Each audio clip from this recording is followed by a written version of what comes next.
Oui. Est-ce qu'il y a du monde? Parce qu'on est vraiment désolé, il y a eu un gros bug technique comme vous avez pu le constater. J'ai Heu, l'impression qu'il y a 35 personnes, Arthur. Est-ce que vous pouvez vous manifester dans le chat éventuellement pour nous signifier que vous êtes bien là? Yes. Bon, bah, écoutez, on est sincèrement désolé, il y a eu, vous avez pu constater qu'il y avait un petit souci. Alors attendez, donc ça va demander quelques ajustements. On va censé essayer d'être efficace avec Cyril pour justement essayer de bon, on va pas tenir les délais, hein, on est d'accord. On va essayer de se donner jusqu'à midi si ça vous convient. On avait prévu, 11h45. Hem, je Et vais je pense juste qu'on pourra se dire, Arthur, aussi que, on se laissera la possibilité de proposer une autre date, ouais, bien sûr. à ceux qui à raison, ont commencé à faire autre chose, quoi. En tout cas, on est sincèrement désolé, ça fait partie des, écoutez, certains d'entre vous ont l'habitude de venir, à nos webinaires. Vous savez que généralement ça se passe, on a rarement ce type de problème, mais là, c'est vraiment subi. Donc on va essayer de zapper quelques formalités d'usage. Vous avez un onglet questions en bas à droite, qui vous permettra au cours du webinaire de nous, enfin de poser des questions au fur et à mesure de notre intervention et on se donnera un petit moment à la fin pour y répondre avec Cyril, et faire en sorte de pouvoir essayer de répondre à toutes vos questions. Ça va pas être forcément être évident par rapport au délai qu'on a, mais on va faire le maximum, comptez sur nous. Je vous propose, de démarrer. On va peut-être commencer par se présenter quand même, Cyril, hein, parce que tout le monde ne nous connaît pas. Donc je te laisse la main, Cyril, déjà, pour te présenter. Ouais, eh bien, écoute, bonjour Arthur et bonjour à tout le monde. Je m'appelle donc Cyril, je suis l'un des cofondateurs de Comin. Je suis vraiment super content de pouvoir échanger avec vous, en tout cas avec toi Arthur, sur ce sujet-là. J'ai cofondé, donc Comin, qui est une entreprise qui permet de faciliter la transmission des connaissances entre les collaborateurs dans les entreprises et le sujet de l'offboarding me tient vraiment à cœur parce que c'est le premier cas d'usage par lequel on a commencé à travailler, le fait de faciliter la transmission dans le cadre des départs des collaborateurs vis-à-vis de leurs successeurs et de leur équipe. Et donc, bah, moi, je suis Arthur Philippe, donc je suis CEO de Jobmaker depuis 1 an et demi maintenant. Je suis psychologue du travail. Ça fait à peu près, bah, une quinzaine d'années maintenant que je travaille dans la tech, et donc, je suis ravi aujourd'hui d'être présent avec Cyril pour vous présenter notre webinaire. Cyril, que, bah, en fait, d'ailleurs, je te connais depuis la création de ta boîte finalement, puisqu'on s'était rencontrés à ce moment-là.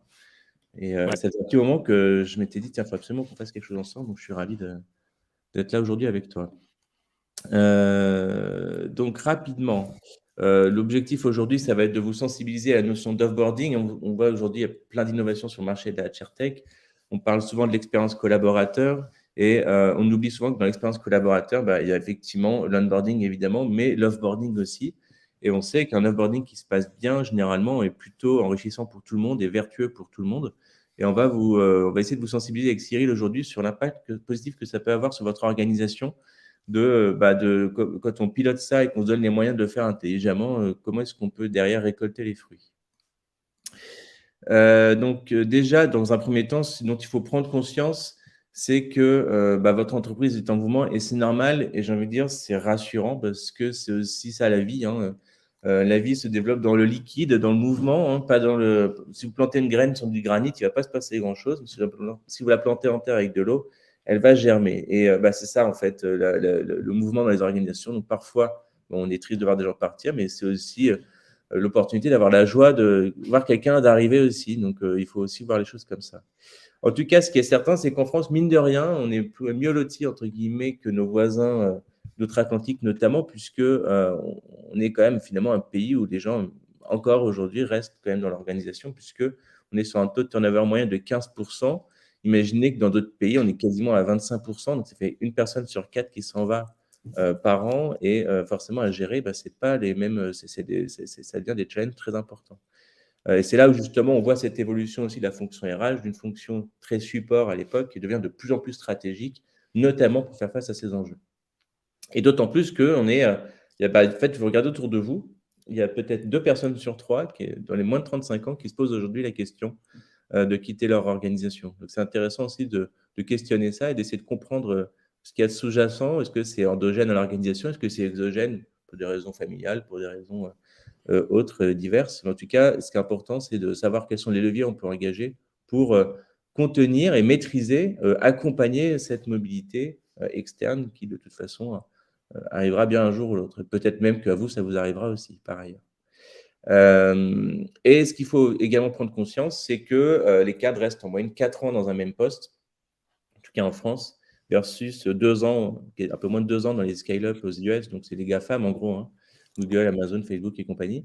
Moi, c'est une petite anecdote, moi par exemple, ça fait maintenant 13 ans que je travaille et j'ai passé maximum 4 ans dans une boîte. C'est à peu près mon cycle aussi, donc j'incarne ça aussi également et je pense qu'on est nombreux aussi autour de nous à incarner ça. En tout cas, ce qui est important quand on parle d'engagement des collaborateurs, quand on se focus sur ce chiffre-là, c'est peut-être de questionner à quel moment on peut mettre de l'impact. Et finalement, moi, je dis souvent, peut-être, essayez pas d'engager les collaborateurs dans toute leur vie, dans toute leur carrière dans votre organisation, ça n'a pas forcément de sens, mais peut-être plus s'interroger sur comment faire en sorte qu'ils soient engagés déjà sur les 4-5 prochaines années, le temps de la mission pour laquelle vous l'avez recruté, quitte à les réengager pour la suite sur une autre mission en interne éventuellement. Donc voilà, en tout cas, ce qui est important, c'est qu'il y a évidemment des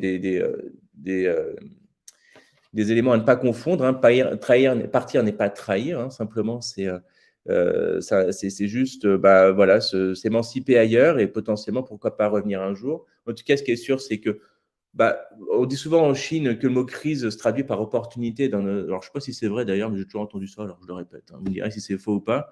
Mais en tout cas, moi, j'aime bien cette notion. Cette idée que justement, ça crée de nouvelles opportunités et que quelqu'un qui s'en va d'une organisation n'est pas nécessairement un ennemi, mais on va voir comment est-ce que ça peut être aussi un allié en dehors de votre organisation. Que ce soit si vous êtes une marque B2C, que ce soit un véhicule d'information positive sur votre organisation, mais même en B2B aussi, sur la marque employeur. Moi, il n'y a encore pas si longtemps que ça, j'ai recommandé 2 de mes anciens collègues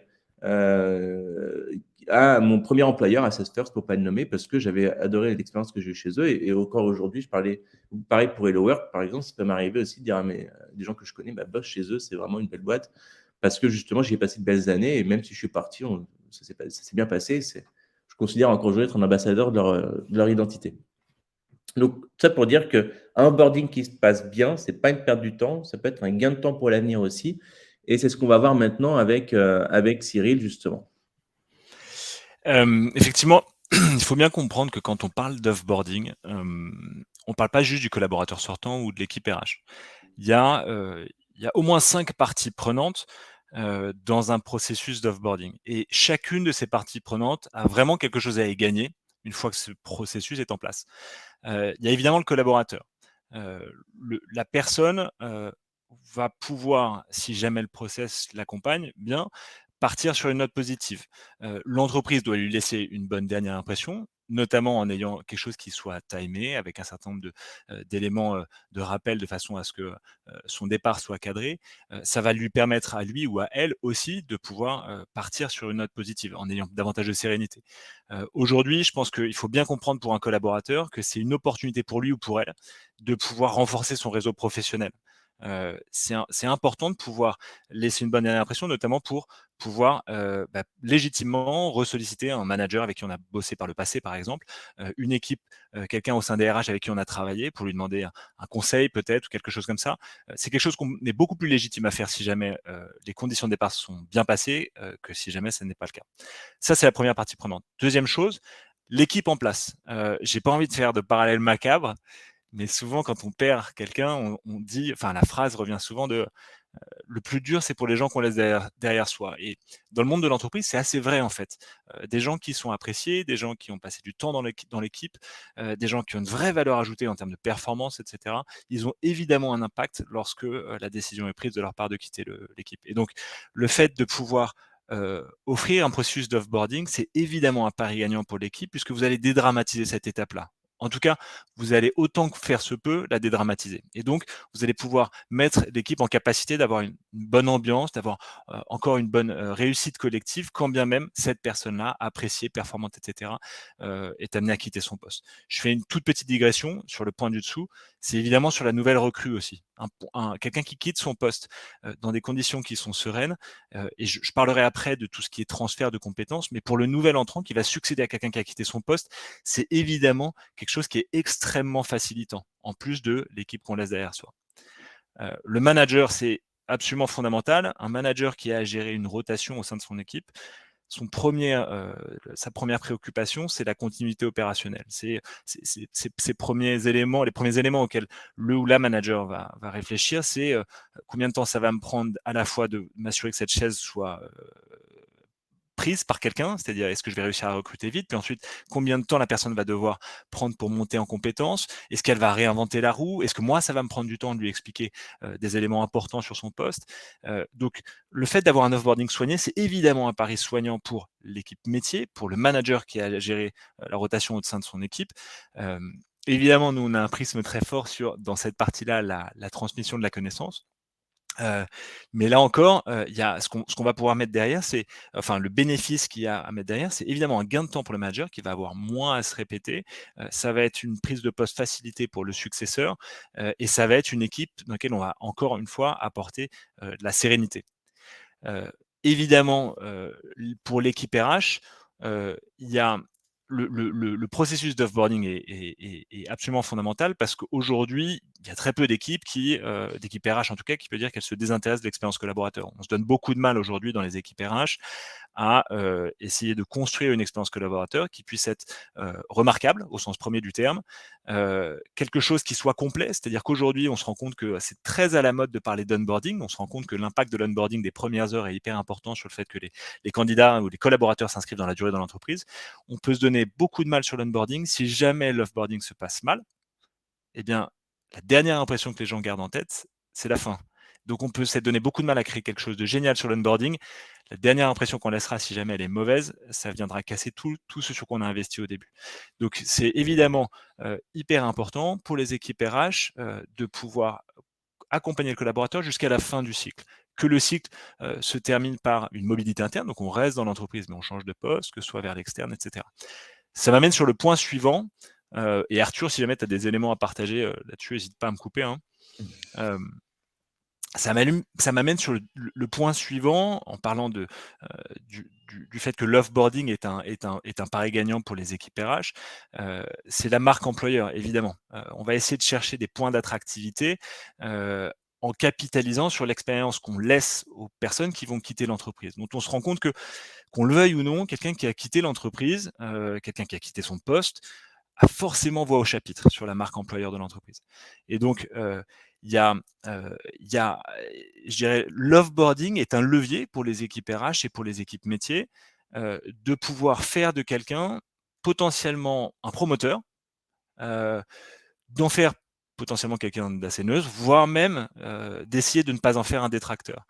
Aujourd'hui, on sait que en France, on a une fâcheuse tendance à plutôt partager notre avis lorsqu'on n'est pas content de quelque chose. C'est moins vrai dans le monde anglo-saxon, il me semble.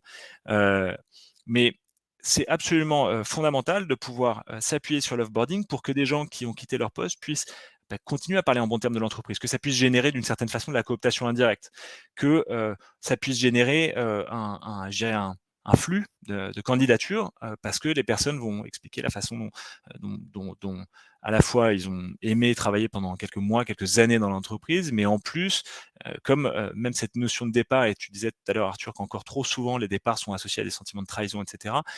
Comme ça, c'est pas ressenti, quoi. Et c'est en fait ce genre de discussion-là, ça permet à quelqu'un de se projeter qui fait bon travailler, et voire même quand il s'agit d'un départ, il fait bon travailler dans une entreprise. Dernière chose, on parle beaucoup aujourd'hui des recrutements boomerang. Le fait je crois que c'est Ace Group qui a sorti ce chiffre, qui est qu'aujourd'hui, 70% des gens qui auraient quitté une entreprise, si jamais leur départ s'était passé dans les bons termes, seraient prêts à réintégrer cette entreprise. Il y a plein de raisons pour lesquelles aujourd'hui, des collaborateurs quittent leur poste pour suivre un conjoint, pour gagner un peu plus d'argent, pour prendre plus de responsabilités, etc. C'est pas inéluctable. On se rend compte aujourd'hui que les parcours professionnels sont en pointillés, et donc quelqu'un peut tout à fait revenir, et ça vient remettre une pièce dans le jukebox entre guillemets pour insister sur le fait que l'offboarding d'un poste doit se faire dans les bonnes conditions, potentiellement pour pouvoir recruter quelqu'un après. Il y a un certain nombre de plateformes qui existent aujourd'hui, Glassdoor, Choose My Company par exemple, qui sont calées exactement sur d'autres plateformes qui existent déjà, de Trustpilot, Google, etc. C'est absolument fondamental aujourd'hui de pouvoir, en tout cas, avoir à l'esprit est-ce qu'il y a eu des avis qui ont été postés sur une page Glassdoor de notre entreprise, quels sont-ils, et le cas échéant, pouvoir capitaliser dessus. Si jamais ils sont pas très bons ou trop neutres, essayer de voir dans quelle mesure est-ce qu'on peut essayer d'inverser la tendance, et puis ensuite faire une espèce de rétro-planning d'action corrective pour essayer de corriger un certain nombre de causes racines de ces avis-là. Évidemment, tout n'est pas entre les mains des RH ou tout n'est pas entre les mains des équipes métiers. On sait par exemple que assez souvent, quand des gens quittent leur poste et démissionnent, ils veulent quitter peut-être un manager. Donc évidemment, il ne faut pas se dire que les RH peuvent faire absolument ce qu'elles veulent pour, les équipes RH peuvent faire ce qu'elles veulent pour améliorer la marque employeur sur une plateforme comme Glassdoor. Il y a tout un tas de choses qui ne sont pas entre leurs mains. Néanmoins, c'est absolument fondamental de pouvoir à minima avoir ça à l'esprit, et puis le cas échéant pouvoir essayer de cultiver le fait de recevoir des avis positifs de la part de collaborateurs qui quitteraient leur poste.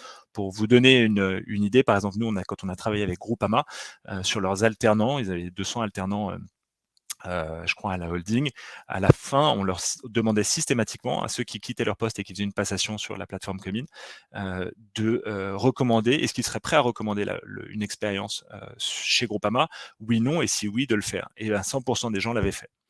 Donc en fait, c'est un impact qui est accompagné l'offboarding et un impact réel sur potentiellement la marque employeur.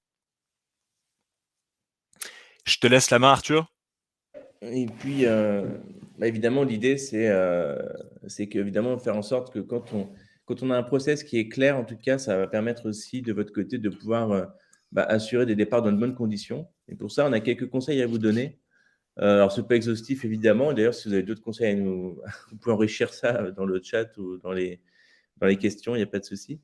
D'ailleurs, avant de démarrer, j'en profite pour vous dire qu'on vous a posé des questions de sondage aussi, justement sur cette thématique-là. Donc, n'hésitez pas à y répondre. Il y a un onglet dédié pour ça. Donc, pour revenir sur le sujet, l'idée, dans un premier temps, évidemment, c'est de dédramatiser, comme je l'ai dit en introduction.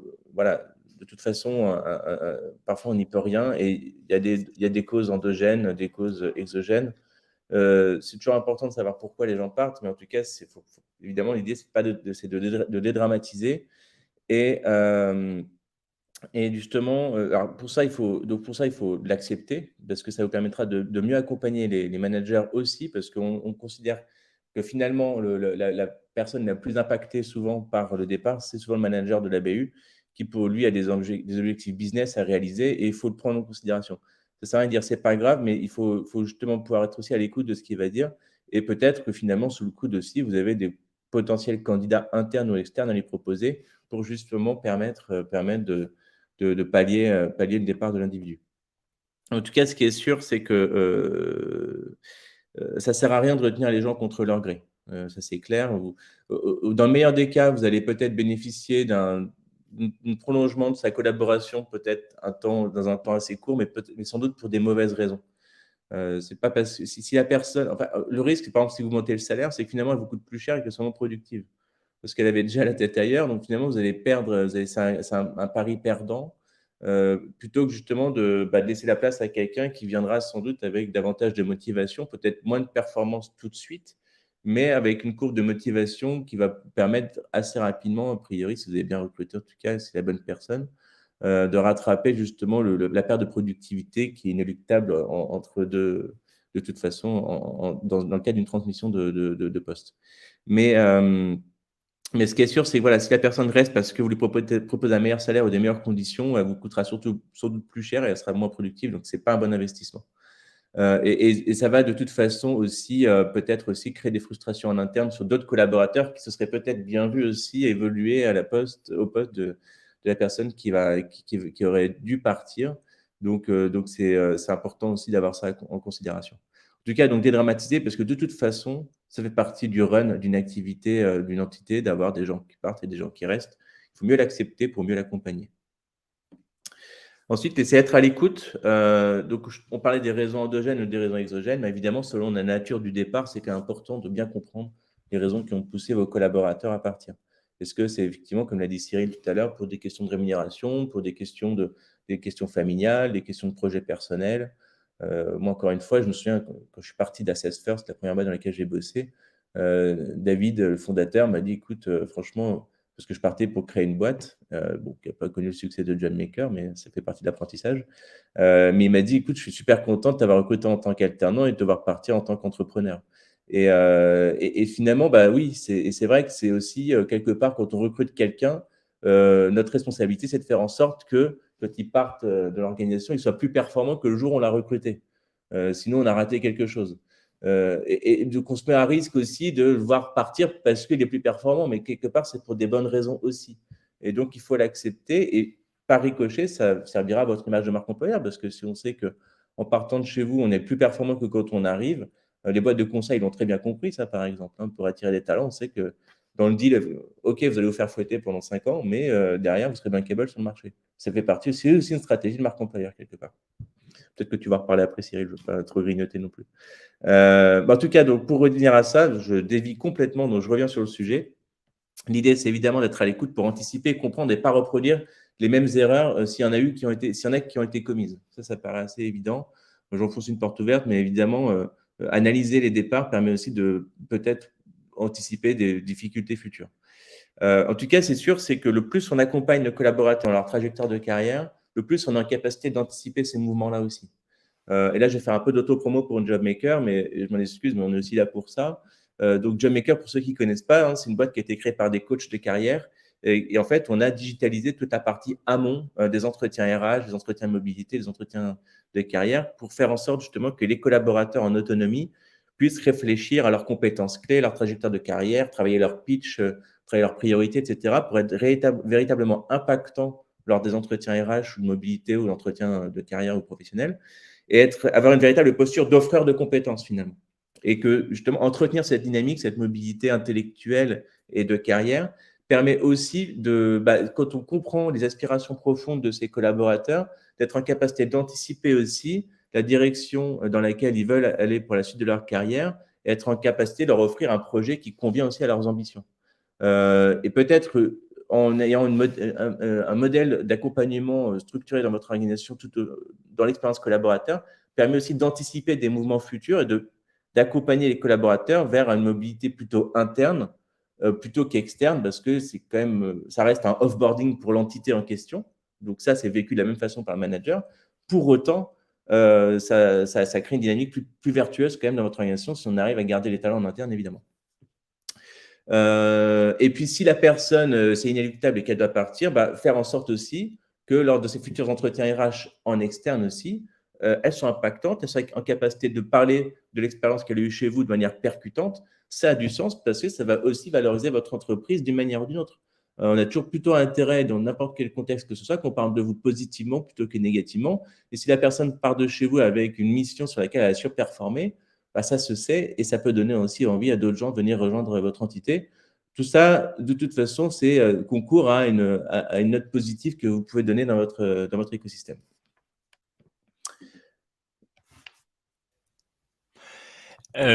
Toujours sur cette partie qui est, je sais pas, quelques conseils pour accompagner les départs.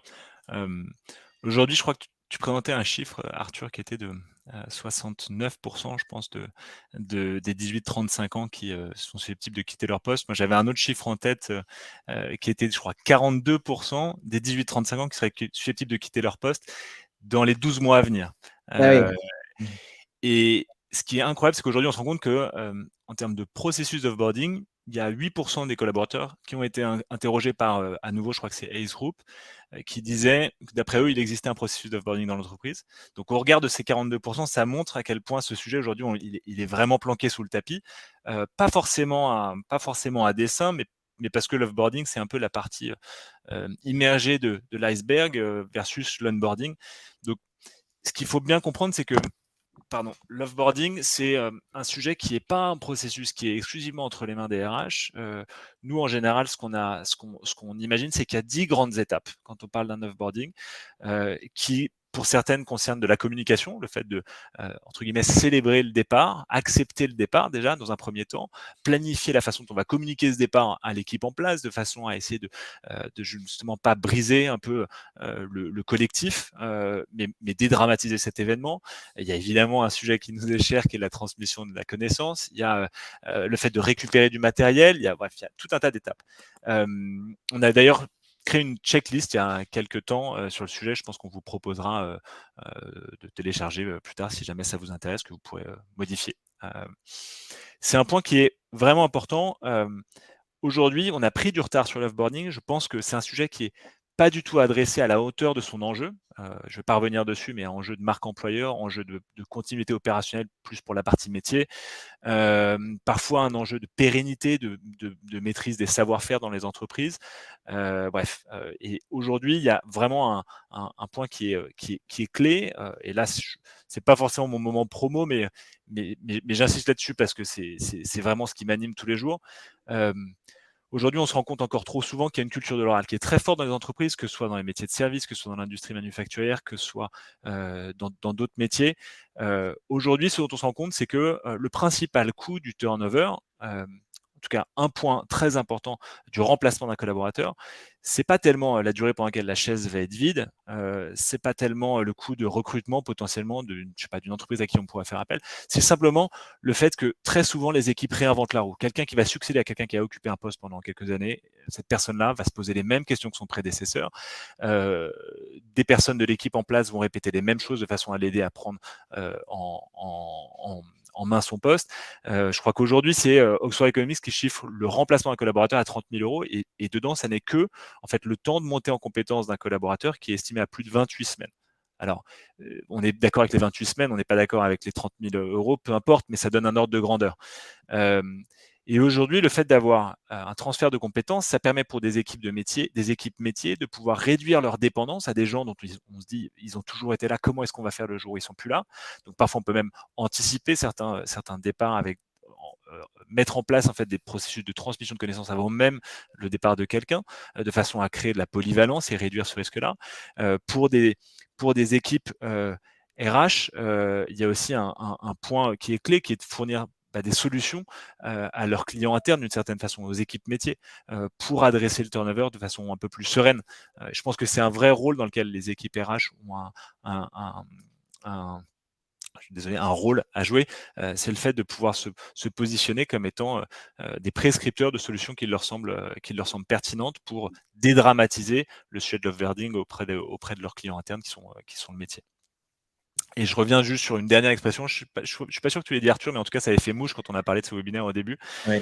J'aime beaucoup l'expression quand tu parles de pas miser sur la rétention des talents, ce qui est le sujet dont le marché parle en général, mais plus sur la rétention de la connaissance, la rétention des compétences. Je suis absolument aligné avec toi et je suis absolument Mmh. convaincu que demain, un facteur clé de succès, un facteur de compétitivité des entreprises, ce sera de pouvoir voir Pierre-Paul Jacques occuper un poste donné avec le plus de fluidité entre la transmission qui va avoir lieu entre Pierre et Paul, etc. La capacité qu'aura l'entreprise à transférer un bagage nécessaire pour que quelqu'un puisse monter en compétence rapidement sur un poste, je pense, sera un vrai facteur de compétitivité pour pouvoir faire face à une situation de turnover qui est grandissante et qui est inéluctable, quoi. Les gens sont beaucoup plus volatiles aujourd'hui qu'ils l'étaient auparavant et il faudra faire avec. Et c'est vrai que pour prolonger dans le sens de ce que tu dis, effectivement, quand j'entends des entreprises, alors c'est un titre très personnel et vous pouvez réagir également dans le chat sur le sujet, enfin sur les questions plutôt. Quand j'entends rétention des talents, c'est vraiment, ça me passe partout parce que j'ai vraiment, enfin, moi, je suis une analogie très un peu osée, mais c'est pas grave, je vous la donne quand même. Moi, avec ma femme, je suis plutôt dans une stratégie de fidélisation que de rétention. Vous voyez ce que je veux dire? C'est-à-dire que la rétention, c'est comme si, enfin, c'est quand même très, très autoritaire comme démarche, alors que la fidélisation est évidemment beaucoup plus engageante. Et d'ailleurs, la fidélisation crée l'engagement. En tout cas, il est clair que quand on parle de rétention des talents, finalement, ça donne l'idée qu'en gros, on fait en sorte de maintenir les gens coûte que coûte dans la fonction sans forcément prendre en compte derrière les dimensions d'épanouissement, d'engagement, etc.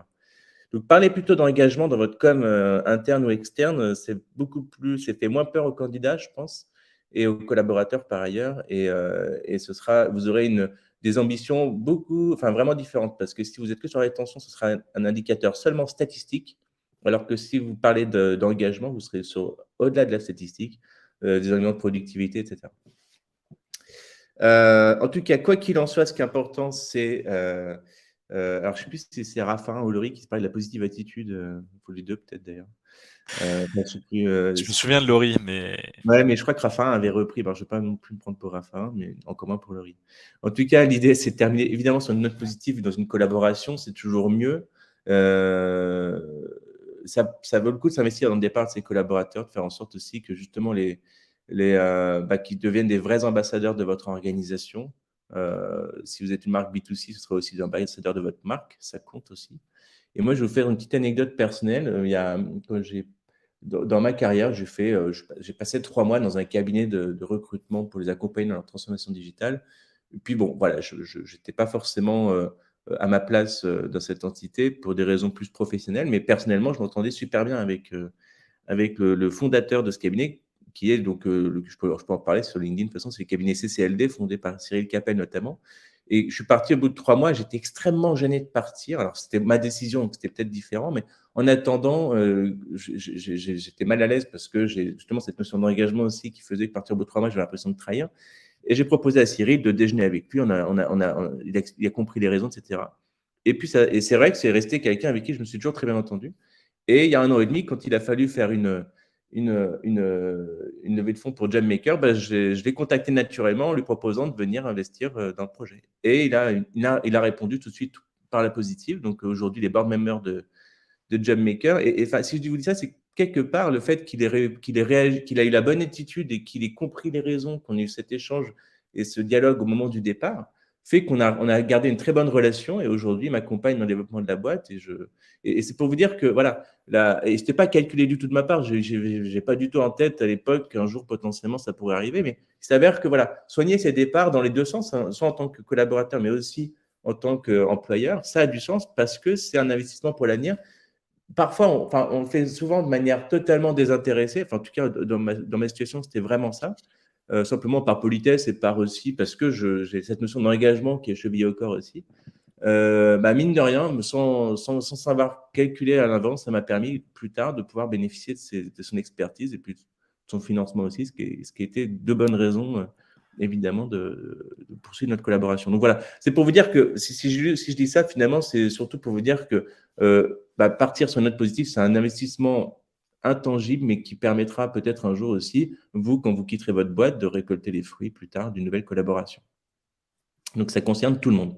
En tout cas, ce qui est certain, et ça, je l'ai déjà dit tout à l'heure, c'est que vous avez une responsabilité en tant qu'employeur, évidemment, de faire en sorte que vos collaborateurs, lorsqu'ils partent de chez vous, soient plus performants que quand ils sont arrivés. Et avec ce risque, évidemment, qu'ils soient amenés à partir, mais c'est positif pour tout le monde. Voilà ce qu'on pouvait vous dire. On est un peu désolé. Donc, bon, on a réussi à rattraper le coup. Je vois que finalement, vous êtes quand même très nombreux à être restés malgré les bugs techniques. Donc, franchement, merci beaucoup. Ça nous fait très plaisir avec Cyril. Et puis, on va pouvoir passer un petit peu de temps aux questions-réponses. Moi, je n'ai pas de rendez-vous derrière de prévu. Donc, j'en ai un, mais je vais décaler un petit peu. Ce n'est pas gênant. Donc, n'hésitez pas à poser des questions. Je vois qu'il y en a déjà une d'Aurélie, d'ailleurs. Merci pour ces éléments très pertinents. Peut-être que Cyril, tu avais un mot à dire avant de poser les questions. Je ne sais pas. Je te laisse. Non. Enfin, ton dernier point résonne vachement avec ce dont je parlais au début. Je pense que le départ est une opportunité pour quelqu'un de pouvoir construire son réseau. Et c'est en se comportant de la meilleure manière au moment du départ qu'on peut ensuite solliciter son réseau, exactement comme tu le disais tout à l'heure avec le fondateur du cabinet.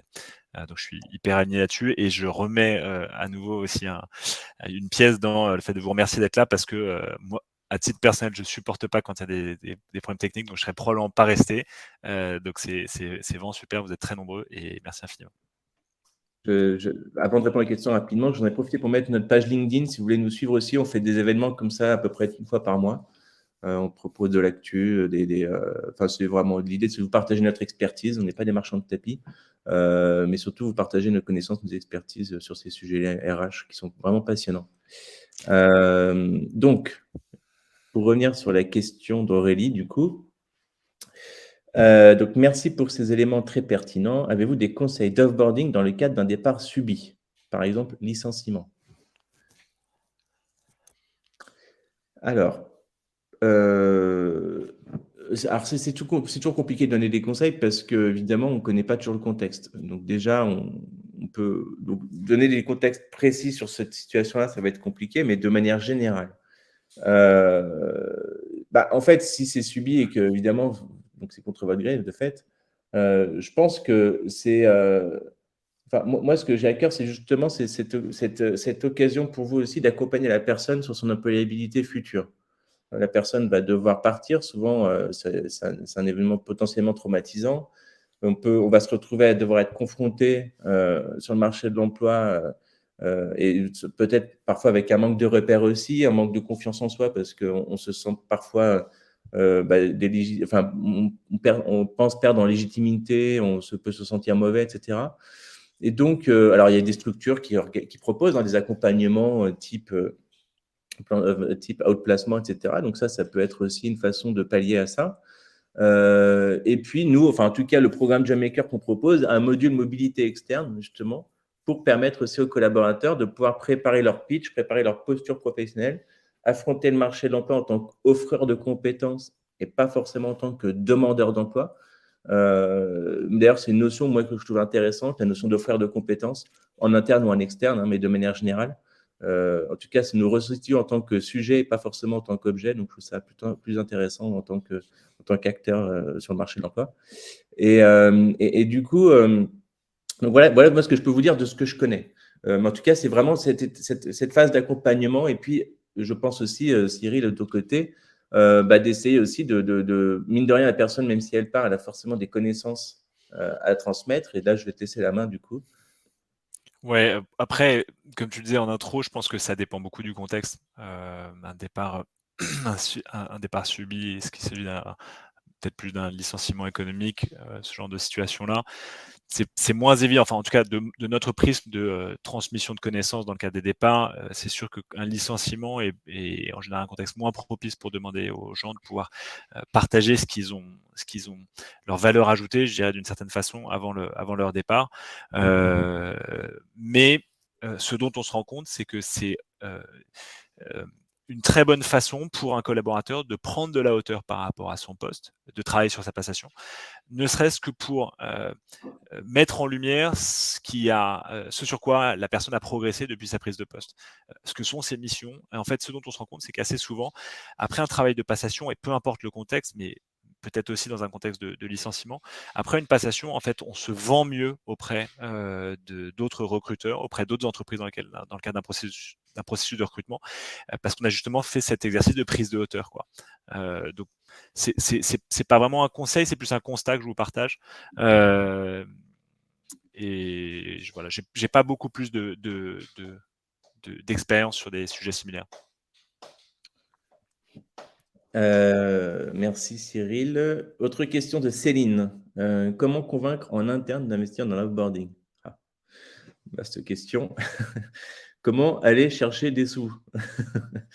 Je pense que d'un point de vue très concret, il y a déjà insisté sur l'aspect très factuel de rétention des connaissances, justement, puisque si enfin, le fait de pouvoir maintenir les compétences et les connaissances dans l'organisation, c'est quand même un investissement. Alors, Cyril, tu as parlé de quelques données chiffrées tout à l'heure, mais enfin, ça paraît assez évident, évidemment, que quelqu'un qui s'en va avec toutes les connaissances sans laisser une trace derrière lui, on perd 100% de ce qu'on aurait. Enfin, donc, vas-y, je te laisse peut-être un peu plus aller sur le sujet de. En fait, tout dépend avec qui on échange. Si on parle auprès de population RH, je pense que c'est davantage mettre en avant le, le, le travail sur la marque employeur, le fait de dédramatiser cette expérience de façon à pouvoir renforcer l'expérience collaborateur, le fait de pouvoir aborder le cycle de l'expérience collaborateur depuis le début jusqu'à la fin. Ça, c'est une première chose. Après, quand on parle plus avec des populations métiers, c'est plus de parler de la nature de l'enjeu. Aujourd'hui, nous, pour vous donner une idée, aujourd'hui, on travaille avec 75% de métiers et 25% de nos clients sont des équipes RH. Et sur le métier, c'est en général plus facile de mettre un enjeu en face du départ de collaborateurs, c'est-à-dire combien de personnes savent réaliser les tâches sur lesquelles la personne qui va quitter son poste travaille. Donc, est-ce qu'il y a un risque? Est-ce qu'il y a des backups? Est-ce qu'il y a la polyvalence au sein de l'équipe? Ou est-ce qu'il y a un risque qui est assez fort sur les compétences qui pourraient quitter l'entreprise avec le départ de cette personne? Lorsqu'on est sur des populations qui sont des personnes qui génèrent du revenu, par exemple des populations commerciales, c'est encore plus facile, entre guillemets, de pouvoir projeter un manque à gagner de revenus, par exemple. Donc, en fait,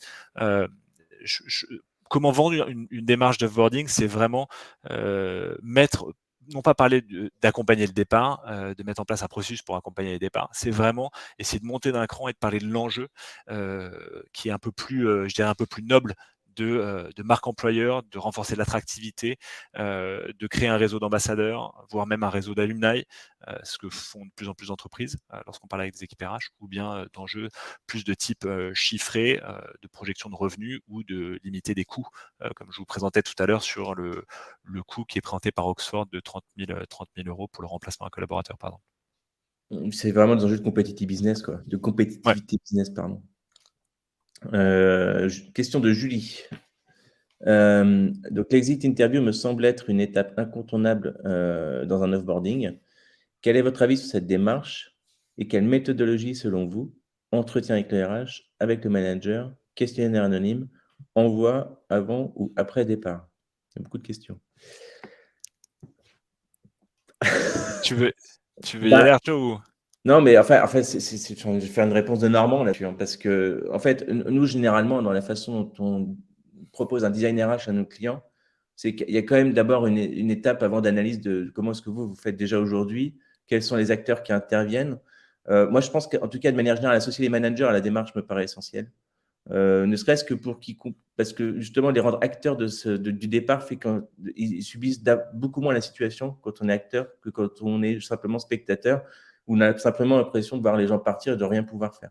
Mais si on met le manager dans acteur de la démarche, déjà, ça permet de l'impliquer, puis qu'ils comprennent aussi les enjeux derrière, de savoir aussi comment derrière pouvoir transmettre le flambeau aux remplaçants, etc. Donc pour moi, de toute façon, dans ces relations, maintenant, de plus en plus, hein, si on prend un peu de hauteur sur l'accompagnement des collaborateurs tout au long de leur carrière, soit dans l'onboarding, dans le développement des compétences et dans l'offboarding, c'est une triangulation qui doit s'opérer entre le manager, le collaborateur et le RH. Le RH crée les conditions d'un départ favorable, par exemple, avec les bons outils. Le manager doit l'accompagner derrière, d'un point de vue opérationnel. Et le collaborateur, lui, doit se saisir des opportunités qu'on lui propose, de laisser, de pouvoir transmettre un maximum de connaissances, par exemple, de pouvoir préparer son employabilité future dans sa future mission, en interne ou en externe. Mais lui aussi est acteur de ça, et on parle de plus en plus de collaborateurs acteurs de leur carrière, ça va jusqu'au bout, et que le collaborateur prenne conscience des enjeux aussi que ça représente pour lui de soigner son départ, puisque finalement, c'est la dernière impression qu'il va laisser dans l'organisation ou dans l'équipe, et que si demain, dans 5 ans, dans 1 an, dans 10 ans, on n'en sait rien, on est amené à se recroiser, évidemment, on aura plutôt intérêt à avoir laissé une bonne image. Donc maintenant, la méthodologie en tant que telle, c'est vraiment, je pense, c'est en échangeant ensemble que nous, sur votre situation, on peut vous proposer, enfin, je sais, en tout cas, nous, c'est comme ça qu'on fonctionne avec JobMaker, pour justement ne pas réinventer la roue, mais plutôt comment venir enrichir des processus déjà existants avec les bons outils.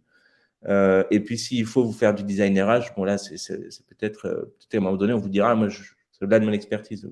Même si j'ai de bonnes idées, il y a peut-être des boîtes de conseils qui sont là pour ça.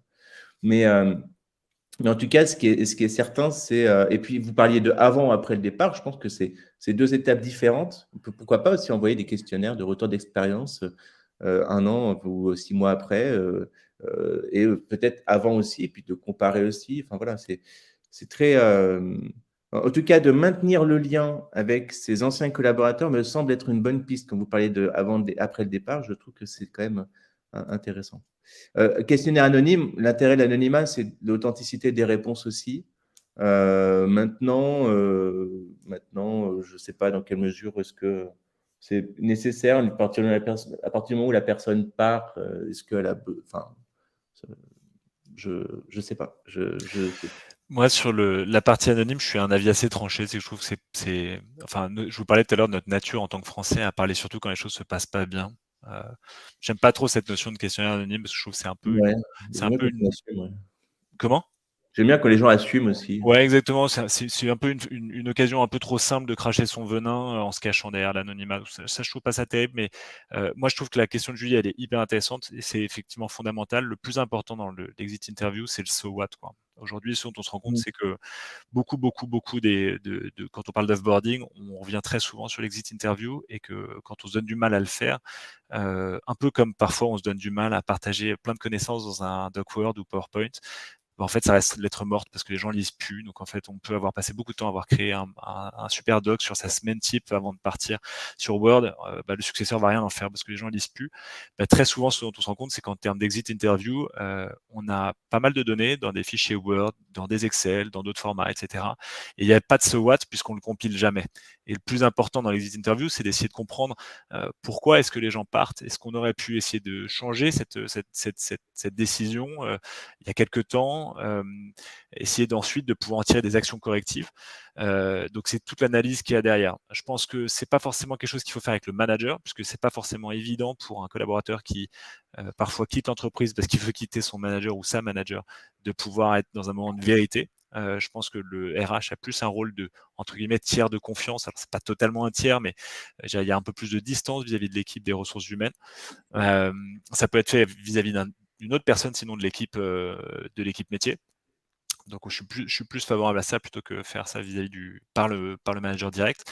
Et j'aime bien la notion de pouvoir interroger la personne après coup. Je pense que ça peut pas être exclusivement après coup. Je pense que il vaut mieux le faire avant le départ, juste avant le départ, et potentiellement refaire un questionnaire après le départ. Mais je pense qu'il faut faire, pour faire simplement, il faut le faire avant le départ, le faire par quelqu'un qui a un peu un rôle de tiers de confiance, et surtout s'assurer d'avoir un format unique qui permet de pouvoir ensuite compiler la donnée, essayer de faire un peu des graphes permettant d'identifier quels sont les principaux axes d'amélioration pour ensuite pouvoir travailler avec les équipes métiers quand on est une équipe RH de façon à pouvoir mettre en place des actions correctives, quoi. Et c'est vraiment le so what qui est important, c'est pas tant le fait de communiquer sur le fait qu'on a un questionnaire d'exit interview, quoi.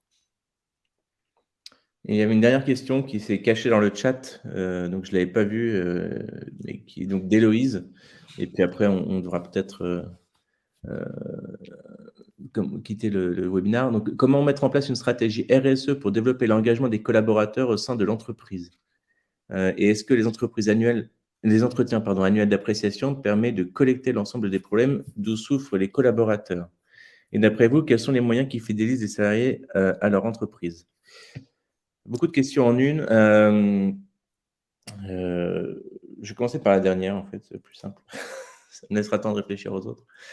Les moyens pour fidéliser les salariés à leur entreprise, en fait, c'est déjà en fait, je pense que c'est déjà avoir une vision très claire, de là où vous voulez aller en tant qu'organisation. Donc souvent, ça passe quand même par la direction qui, elle, est en capacité de projeter un futur, et quand on a futur, c'est pas forcément, c'est vraiment une vision à long terme pour savoir si déjà les collaborateurs, en tant que sujet, arrivent à trouver du sens dans la mission qu'il leur est proposée, à la fois dans leur propre job, mais aussi dans la mission de l'organisation en tant que telle. Déjà, je pense que c'est être très au clair là-dessus. Après, le travail des valeurs aussi est vraiment fondamental. Quelles sont les valeurs que vous souhaitez défendre? Et c'est pas une liste exhaustive de plein de trucs sympas. Il faut vraiment peut-être choisir 2, 3 valeurs, mais qui aient du sens et qui soient applicables. Faut pas que ce soit des discours derrière. Parce qu'une fois qu'on s'engage sur quelque chose, il faut que ça se décline derrière d'un point de vue concret et opérationnel. Les grands discours, mais derrière, ça coûte pas cher, mais parfois, s'engager dans quelque chose, parfois, demande plus d'investissement, mais c'est important de le faire parce que sinon, enfin, en tout cas, il ne faut pas tomber dans une forme de bullshit qui fait plaisir à tout le monde, mais il faut vraiment, vraiment y aller franchement. Et après, c'est comment faire en sorte justement, tout au long de la carrière des collaborateurs, de les accompagner dans leur évolution, dans leur trajectoire de carrière. Alors, il faut prendre conscience que certains collaborateurs sont très heureux de faire le même job toute leur vie. Et ce n'est pas un défaut, ce n'est pas problématique. On a aussi besoin de bons soldats dans les organisations. Tout le monde, il y a des gens, moi, je vois mon grand-père, par exemple, qui est ingénieur chez EDF. Il a fait toute sa carrière chez EDF, il était ravi, il n'y a pas de problème. Et tant mieux, quelque part, comme je le disais, on a besoin de bons soldats. Mais il y a aussi des collaborateurs qui, dans leur nature, c'est des individus qui ont besoin de plus de variété, plus de diversité et qui vont avoir des trajectoires de carrière un peu plus, moins linéaires, disons, avec un peu plus de zig et de zag. Et c'est important de pouvoir, notamment sur ces collaborateurs-là, de pouvoir les accompagner dans leur trajectoire de carrière et faire en sorte justement de comprendre quels sont leurs leviers d'engagement et de fidélisation du coup, pour pouvoir les orienter vers des missions qui correspondent à leurs aspirations profondes. Donc ça, c'est vraiment un point important. Le collaborateur est offreur de compétences, il est acteur de sa carrière et c'est à vous de créer les conditions pour qu'il puisse le devenir. Et c'est comme ça que vous pourrez créer de l'engagement. La fidélisation, finalement, n'est qu'un moyen, mais la finalité, c'est l'engagement. Est-ce que tu avais des points à rajouter, Cyril, là-dessus? Enfin, c'est ma vision après, pas... De toute façon, bon, t'es en mute, donc j'imagine que c'est bon. J'avais juste un commentaire, mais parce que ça, on y est confronté très régulièrement, c'est la première et la dernière impression. Juste pour revenir sur la dernière question, qui est comment est-ce qu'on fidélise les collaborateurs, je pense que effectivement aujourd'hui on parle beaucoup d'onboarding parce qu'il est démontré qu'en fait le sentiment qu'on donne aux collaborateurs dès la prise de poste, dès les premières heures, les premiers jours, les premières semaines, sont extrêmement structurants pour voir si jamais la personne va se projeter immédiatement dans un horizon de 18, 36 ou plus mois, ou bien si jamais la personne va se mettre plus dans une posture d'attente passive et potentiellement est susceptible de pouvoir quitter l'entreprise dans les 6 ou 12 premiers mois. Je crois qu'il y a 45% des démissions qui ont lieu dans les 12 premiers mois. Et en fait, c'est souvent parce qu'en fait, les gens dans la phase d'onboarding en fait, font le choix d'être assez passifs et ils vont saisir la première opportunité qui se présentera. Donc, comment les fidéliser? Je pense que c'est à la fois leur faire une excellente première impression lors de leur prise de poste, évidemment pouvoir leur montrer que des départs peuvent bien se passer aussi autour d'eux dans l'équipe.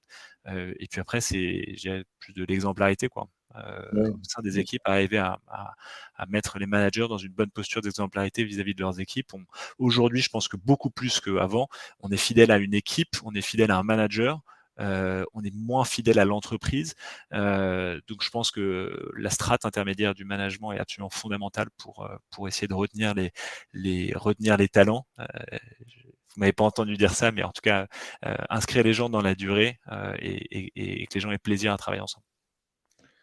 Après, il y a une question sur les entretiens annuels d'appréciation permettant de collecter donc les problèmes dont souffrent les collaborateurs. Donc, alors, ça peut être l'occasion, mais il ne faut pas tout confondre non plus. En tout cas, ce qui est sûr, c'est que pour pouvoir les collecter, il faut avoir un moyen de compiler la donnée.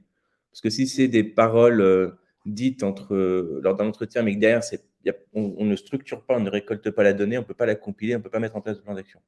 Donc, il y a des startups qui ont ces jobs d'ailleurs. Je pense à Supermood, par exemple, je crois, qui font ça. Il y en a d'autres, je ne les ai pas tous en tête. Mais qui vont aussi proposer des baromètres internes pour essayer d'identifier des baromètres RH, donc sur différentes thématiques que vous souhaitez analyser. En tout cas, il faut compiler la donnée parce que s'il s'agit juste de moments informels où sur un document Word, le manager va récolter les desiderata de son collaborateur et qu'ensuite c'est envoyé en document Word à la RH, que la RH le lit, puis qu'elle met ça de côté en se disant on verra ça plus tard. Je caricature un peu, mais voilà, je sais que ça peut arriver.